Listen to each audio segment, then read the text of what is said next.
ஒரு பாலைவன பாதையிலே ஒரு கிறிஸ்தவ வியாபாரியோடு கூட அநேகர் பிரயாணம் செய்தார்கள். அப்பொழுது ஒரு கொள்ளையர் கூட்டம் இவர்களை கொள்ளையடிக்க வந்தபோது அந்த வியாபாரிகளை சுற்றி ஒரு அதிசயமான மதில் கோட்டை சுவராக எழும்பி நின்று கொண்டிருக்கிறதை கண்டார்கள். அந்த மதிலின் அருகே அவர்களால் நெருங்கவே முடியவில்லை. ஆனால் ஒரு நாள் திடீரென்று அந்த மதிலில் ஆங்காங்கே இடைவெளி இருக்கிறதை கொள்ளையர்கள் கண்டார்கள். கொள்ளையர் தலைவன் அந்த இடைவெளி வழியாக நுழைந்து பார்த்தால் எல்லா வியாபாரிகளும் தூங்கி கொண்டிருந்தார்கள்.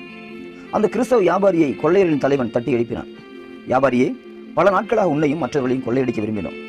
ஆனால் ஒரு அதிசய மதில் உங்கள் எல்லாரையும் சூழ்ந்து கொண்டிருக்கிறதை கண்டோம். ஆனால் இன்று அந்த ரகசிய மதிலில் பல இடைவெளிகள் விழுந்திருக்கிறதையும் கண்டு அதனுடைய ரகசியமும் புரியாமல் இருக்கிறோம் என்று சொன்னான். அதை கேட்ட அந்த கிறிஸ்தவ வியாபாரி அந்த கொள்ளை தலைவனை அன்போடு அரவணைத்து, சகோதரனே, ஒவ்வொரு நாளும் இரவிலே என்னுடைய பாதுகாப்பிற்காகவும் என்னோடு கூட உள்ள மற்ற வியாபாரிகளின் பாதுகாப்புக்காகவும் நான் ஊக்கமாய் ஜெபிப்பது உண்டு. அந்த ஜெபமே சுவராய் எழும்பி ஒவ்வொரு வியாபாரியையும் பாதுகாத்தது. ஆனால் இன்று களைப்பின் மிகுதியால் சரியாய் ஜெபிக்கவில்லை. இந்த குறையினால் வந்த இடைவெளிதான் அந்த மதில் சுவரில் விழுந்திருக்கும் இடைவெளிக்கு காரணம் என்றார். அதை கேட்ட கொள்ளையர் தலைவன் ஆச்சரியப்பட்டு ஜெபத்தின் பாதுகாப்பை எண்ணி வியந்து தன் வழியே சென்றான். பிரியமானவர்களே, 1 தெசலோனிக்கேயர் 5:17 வாசிக்கிறோம், இடைவிடாமல் ஜெபம் பண்ணுங்கள். ஆம், நாம் இடைவிடாமல் ஜெபிக்கும் பொழுது தேவனுடைய பாதுகாப்பை நாம் பெற்றுக்கொள்கிறோம். எப்பொழுது நாம் ஜெபிக்க தவறுகிறோமோ, எப்பொழுது நாம் ஊக்கமாய் ஜெபிக்க நாம் தவறுகிறோமோ, எப்பொழுது போராடி மன்றாடி ஜெபிக்க நாம் தவறுகிறோமோ, அப்படிப்பட்ட சூழ்நிலையில் தான் இடைவெளிகள் உண்டாகிறது.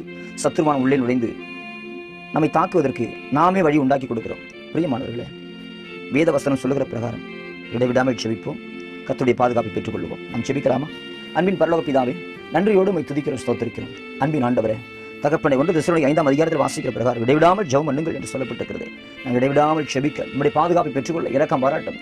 ஓ தகப்பன், எங்கள் தேசத்திற்காக, எங்கள் திருச்சபைகளுக்காக, எங்கள் ஊழியங்களுக்காக, எங்கள் விசுவாசிகளுக்காக, எங்கள் குடும்பத்தில் ஒவ்வொருவருக்காக, எங்களுக்காக நாங்கள் ஒவ்வொரு நாளும் போராடி செபிக்க, மன்றாடி செபிக்க, திறப்பினின்று செபிக்க, கண்ணீரோடு செபிக்க, ஊக்கமாய் செபிக்க, ஆவி நிறைந்து செபிக்க எங்களுக்கு உதவி செய்யும் ஆண்டவரே. எங்கள் ஒவ்வொரு மேலும் ஒரு ஜெப ஆவியை ஊற்றுவதாக, ஒரு ஜெப ஆவியின் அபிஷேகம் ஓ இப்பொழுது இறங்கி எங்கள் நிரப்பும்படியாக செபிக்கிறேன். ஷபாலு ரிபி ஹம்தாரா ரிகபாலா, தேவனுடைய வல்லமை இப்பொழுதே ஓ தகப்பன் இந்த வார்த்தைகளை கேட்டுக்கொண்டிருக்கிற ஒவ்வொரு அன்பு பிள்ளைகளையும் இப்பொழுதே தேவனுடைய வல்லமை இறங்கி நிரப்பும்படியாக செபிக்கிறேன். தகப்பனே, ஒரு ஜெப பாரத்தை, ஒரு ஜெப தாகத்தை, ஒரு ஜெப வாஞ்சையை அவர்கள் ஒவ்வொருவருக்குள்ள உண்டாகும்படியாக செபிக்கிறேன், உருவாக்கும்படியாக செபிக்கிறேன். ஏசப்பா, நீ ஆசீர்வதிங்க, அற்புதம் செய்யுங்க. தகப்பனே, வரும் நாட்களில் உங்களுடைய விசேஷித்த பாதுகாப்பை ஒவ்வொரு நாளும் நாங்கள் ருசி பார்க்க எங்களை உதவி செய்யுங்க, ஆசீர்வதிங்க. துதியான மகிமையாக இயேசு கிறிஸ்து நாமத்துக்கு செலுத்துகிறோம். இப்ப இயேசுவின் நாமத்தை செபிக்கிறோம் எங்கள் ஜீவனுள்ள நல்ல பிதாவே. ஆமென்.